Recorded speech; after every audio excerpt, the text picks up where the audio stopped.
Hey MVPs, Rico Knows here. Going to talk to you guys about the UFC fight night. It was UFC Noche. It was Diego Lopes versus John Silva. We're going to go ahead and give you the results. Just before we get into it, I'll pull up the card real quick and we'll talk about it. Very fucking red. That's what it looks like, okay? Went 4-9 on the night on the money line. Went 1-2 on locks. 0-3 on Rico Knows picks. A bunch of shit just went wrong.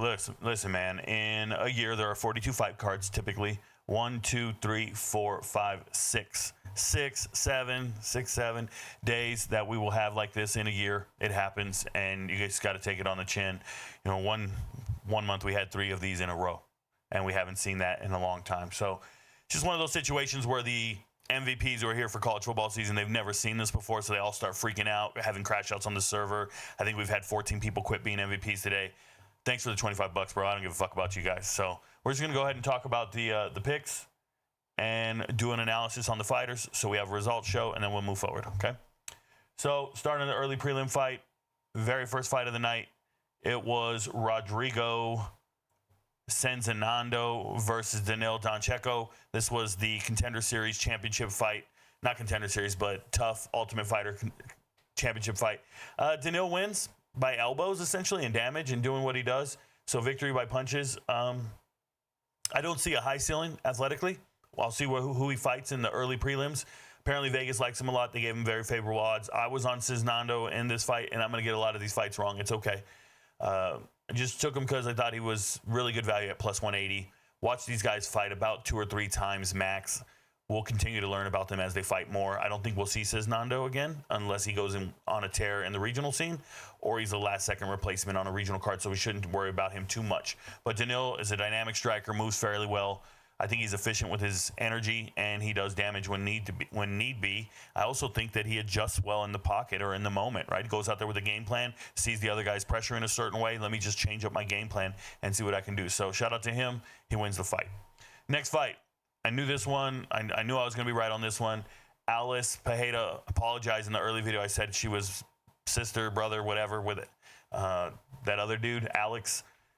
Apparently not. She's just a tall, worthless girl, and I knew she wasn't going to win the fight. It's just I watched this girl win a bunch of fights on the regional scene, and then I saw her go 15 minutes or 25 minutes with a girl who was 0-7 and only 5'3". So when you get into the UFC, how are you doing it? I'm watching you not do anything fundamentally right against the cage. I'm watching you not turn people the right way or fight for underhooks. And then in this fight, all she did was run around. Apparently, she's on a UFC contract. I'm sure they're going to try to highlight her. She sucks. She does not belong here. She hasn't earned the right to be here. She's not a UFC caliber fighter. She ran around, threw a couple strikes here and there. She couldn't even take strikes from Rendon. Let me tell you, Rendon does not hit hard. Rendon is a decision merchant all day long. She's going to do pressure, look mad, move forward, but Rendon does not hit hard at all. And she had this young girl on skates. She's 19 years old. She's 5'10", whatever, and everybody looks at her. She does some dynamic striking, but to me, she's one of those performance artists, like one of those. She should be doing some type of performance martial arts with a bow stick or bow staff or something. Like, she's not real, okay? So don't ever believe in this chick. We'll see who she fights next. They'll try to give her a fish so she can win. They want to get fandom for this girl. They want a young girl from Brazil. She's semi-attractive. Whatever, bro. I think she sucks as a fighter. Real talk. And Rendon, nothing exceptional about her. Doesn't strike well, doesn't grapple well, cannot do anything, but somehow she wins fights because she's winning minutes up against the cage in the clinch, and she has forward pressure because she'll walk forward. She brings nothing to the fight. She's old, 36. I'd imagine there's really no ceiling for her. 7-1. Who do we give her? Somebody's going to break her face if she goes up against better competition. So that's how we feel about both those fighters. Next fight, Alessandro Costa against Alden Correa. In the pre-fight video, I talked to you guys about Correa. I like the way Correa fights. I think he's a good fighter. And then I turned around and said, let's make Costa a lock because he's a minus 450 favorite or minus 350 favorite. And I feel like he has the advantage on the ground and in striking. Well, when the fight starts, I immediately recognize Alden Correa is doing exactly what I saw in the regional scene videos, and this time he's doing it to a UFC caliber fighter. What you have to understand is that is a very good fighter. I think he has a lot of reps in the gym. In an interview, he talked about how he was a wrestler first, and he was just learning wrestling and jiu-jitsu for most of his youth and his teenage years. He looks like a crisp striker to me, a very dynamic striker. Now, he doesn't have one-punch knockout power, but he'll beat you to the punch. He'll beat you with the combos, and I know he's very competent on the ground. He out-grappled, outstruck, outmaneuvered, out-game planned everything from Costa. And he looked like he had a really good gas tank as far as cardio goes. So I don't see any weak points outside of he needs to be physically stronger. He needs to keep lifting weights, things like that. But that's a good fighter. And if Vegas is going to disrespect him and make him an underdog next time, like, that's a really good fighter. So I like the way he fights. We'll see who he gets next. Next fight, Cedric Dumas needs to be cut from the UFC. This turned into a no contest. He got kicked in the balls in less than a minute, and then he just refused to get up and fight again. And he said he couldn't fight anymore because his nuts were swollen. They carried him out on a stretcher. Absolutely ridiculous. Shout out to Zachary Reese. I hope you get your show money, your win money, all your money, because you went out there to fight and you didn't quit like this bitch over here. And we'll never support Cedric Dumas, ever. Shout out to Zachary Reese. Next fight, and the losing begins, and it keeps going. What do I think of these fighters? Well, I can tell you over and over and over again, Luis Gurule is the most overrated fighter there ever was. I even picked him in this fight because Jesus Aguilar sucks. But he made Jesus Aguilar look like a dog. Jesus Aguilar went out there to fight. All Mexican fighters won their fights tonight. They went undefeated, and Jesus Aguilar looked like a monster. He was swinging hard, throwing combos, moving forward. He's just out there fighting. And the only reason he looked like that is because he's fighting a dude who's stuck in third gear. Like Luis Gurule, I don't know how he got to the UFC.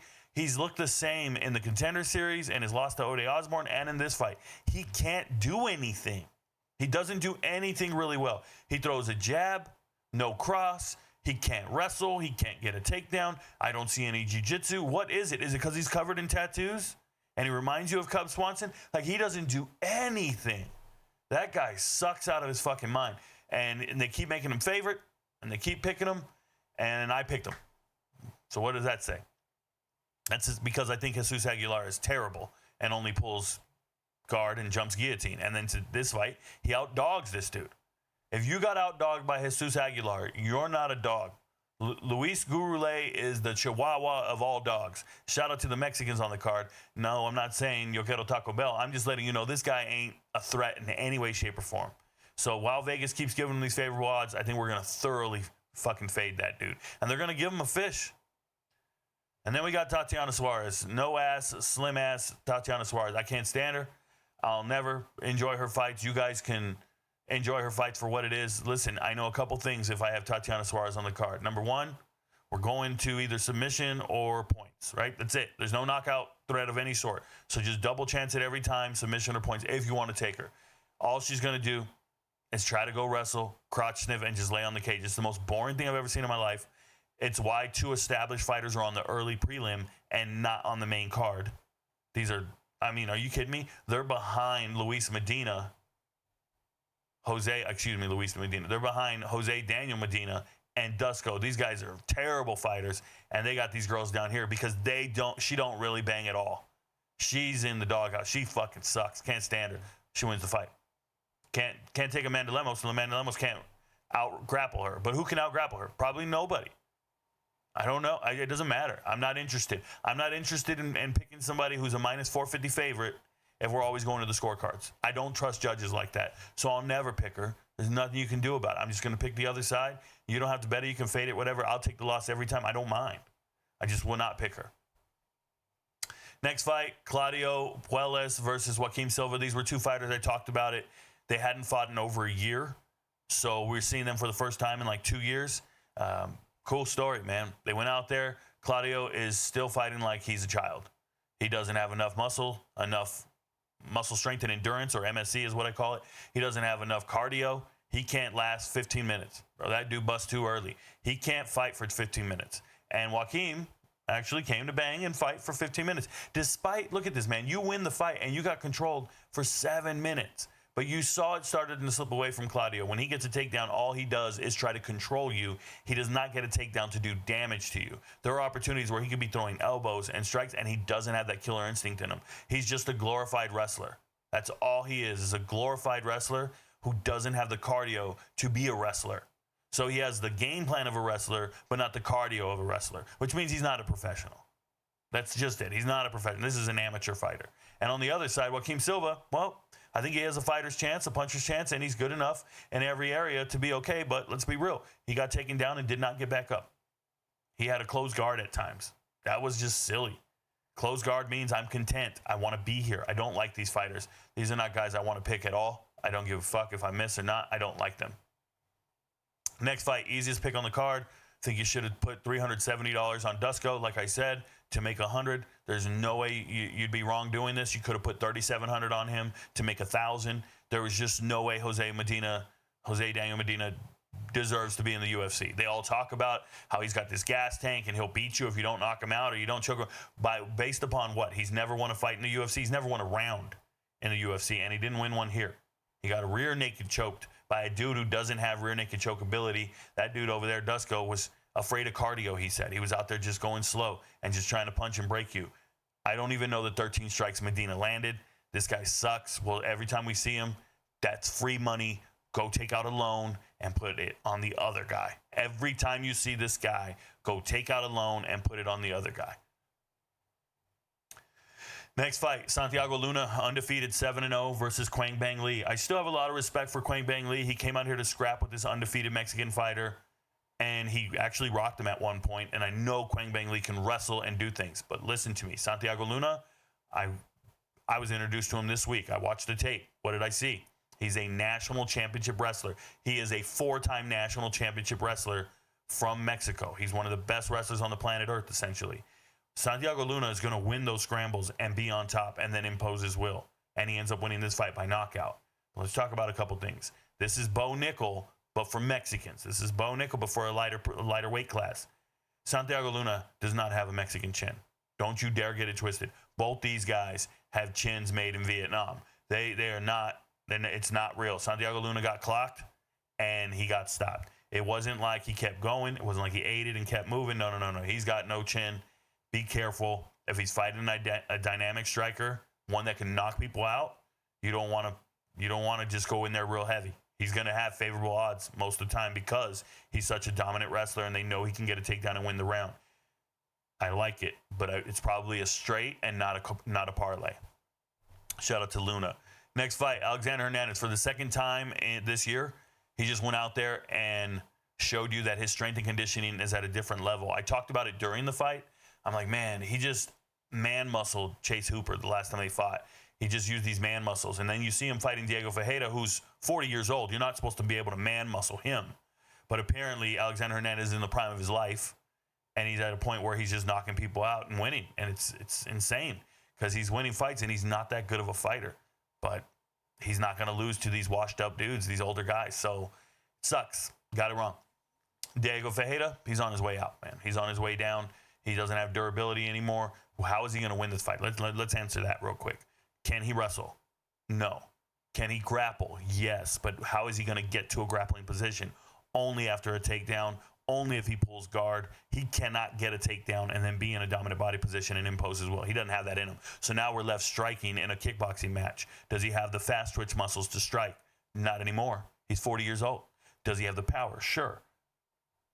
I'm not, everybody's got a knockout chance. I'm not betting on that. So Diego Ferreira, it feels like he's on the downslope of his career, and I wouldn't believe in him like that anymore. Next fight, we got the weight bully, Kelvin Gastelum. We got this fight right, beating Dustin Stoltzfus. What I'll say about it is Kelvin Gastelum is an unprofessional fat ass. He's could never be believed in and taken seriously. I hope he gets cut from the UFC. He belongs in the PFL or lower. That's not a professional. That guy shows up overweight, telling me he didn't have enough time to cut weight. I don't want to hear it. He's missed weight like 5 fights in a row, showing up being a weight bully. What's he got? He's got a puncher's chance to do some things. He can't really grapple anymore, can't really beat you with cardio or anything. He's just going to go out there. He's going to beat you with his chin. He's fucking ridiculous. So I'm not a big fan of Kelvin Gastelum, even though I picked him in this fight.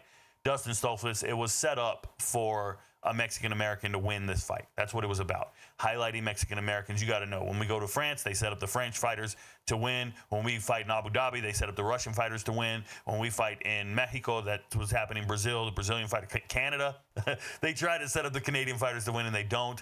So you got to know where you're at regionally and understand what they're trying to do. I'm sure somebody out there hit on the all-Mexican card or all-Mexican parlay, and in this particular case, Kelvin Gastelum was set up for success here to win this fight, even though he gave up most of his purse. Dustin Stoltzfus did bring the fight. He did come to fight. He came to bang. but he doesn't have the durability to go in there and trade punches with certain people, and Gastelum's one of them, right? Shout out to Tulane, by the way. They're winning 21-3 over Duke. Next fight. Oh, boy. Jared Gordon against Rafa Garcia. Before this fight, I talked to you guys about the fact that Rafa Garcia has never knocked anyone out in his life. He's got one knockout win. He's like 30-something years old. He's fought 20-something times. He's got one win by knockout, and it's a cab driver. It's an Uber driver. Like, I don't know who it is. Rafa Garcia doesn't bring anything to the table when it comes to striking. He has really good defensive posture. He's got a really good shell. He's hard to hit. Can he grapple? Not really. So he's mid as fuck. Like, that's how you got to describe him, mid. And I ain't talking like the kids when they say mid and somebody's bad. I'm saying Rafa Garcia wins a lot of fights. He's 18-4, but he's mid athletically. He's not really there. He's just an average-ass dude. And then he goes out here and he beats Jared Gordon and knocks out Jared Gordon, and I just don't understand that. I'm looking at it like Jared Gordon should have won this fight by a million miles. And then I find out, wait, the odds on the fight were just going plummeting. He was a minus 250 favorite the day before, and now he's minus 180. What happened? Well, we get word from Belal Muhammad. He announces it on Twitter after the fight. Jared Gordon got hit by a car yesterday. So this motherfucker gets hit by a car and nobody tells us. And I make my video days in advance. I make my video before the weigh-in. I make my video of predictions 2 days prior. So while there's going to be people spamming me saying, Rico, you missed. Rico doesn't know. No, I don't know that one of the fighters got hit by a fucking car. And the nerve of them not to tell us. But apparently some people found out because the odds started moving. But they didn't tell anybody. And that's just the bullshit aspect of MMA and the UFC. And you're going to miss. Dude got hit by a car. He shows up to the cage wearing a knee brace I've never seen him wear before. I'm like, why has he got a knee brace? Why is he not moving dynamically like he used to? Something's weird here. Next fight. The read is wrong. The read is wrong. I thought Rob Font could go out here and piece up David Martinez because I've never seen him throw combos. I still haven't seen David Martinez throw combos. But you know what? That's an explosive power athlete. He was running around, moving. He was able to put out twice as much volume as Rob Font this entire fight. And Rob Font, just a little too old, a little too slow, couldn't close the distance, couldn't stay in the pocket and impose his will. At times I saw Rob Font trying to wrestle. That's not his game plan. And so it was just silly all the way around. And there really wasn't much he can do to David Martinez, although he was still competitive in the fight. He still won a round. It came down to the third, and David Martinez found a way to win. But David Martinez, to me, there's limitations to his game. And if we're going to give him Rob Font, where do we go from here? You're in the co-main event. You're supposed to be fighting Quang Bang Lee on the undercard. Now you're in the co-main event. Where do you go from here? You don't go back. You don't go back to prelims now. Now you just keep moving up. You just beat Rob Font. You move into the top 15. Top 10, top 5, and now you get on posters. So I'm on full fade David Martinez if he's fighting the elite fighters of the division because I don't think he's an elite fighter. I think he's an exceptional athlete. I think he's very young and he's got a lot to learn, but I wouldn't go there. I'm just keeping it real. Next fight, main event, John Silva, Diego Lopes. These guys are too emotional. That's why this couldn't be a lock. I did make it a Rico Nose pick because I just felt like John Silva hits too hard and brings a lot to the fight. This was silly, man. Threw caution to the wind. John Silva just started fighting like he didn't have 5 rounds. Didn't trust his cardio. Didn't trust what he was doing. He found himself in trouble, got taken down and beat up in the first round. Gets beat up again, and then he starts hitting people after the fight, pushing people, all this other stuff. I don't like the fighting nerds. They're on full-blown fade right now. Fighting nerds are just bullshit, coming back down to earth. Reality is you keep winning, you keep fighting better fighters. Then you get to a point where we find out, hey, none of you are champions. You're all fought better fighters, and they beat the shit out of you guys. So that's what happened to the fighting nerds. Diego Lopes won it, got it done. Don't think he has any real weak points. Don't think he has any real weak points, but I guess the value is there at 210. Sometimes you got to make decisions and go. This wasn't a lock by any means. This was one of those situations where I got to make a decision. You know, in the grand scheme of things, this is Tennessee, Georgia, and I wouldn't tell you to bet on it in the grand scheme of things, right? So, nonetheless, I hope you learned about the fighters. Let me get back to this terrible day of college football, and that's life. Your friends don't know, but Rico knows. Peace, y'all.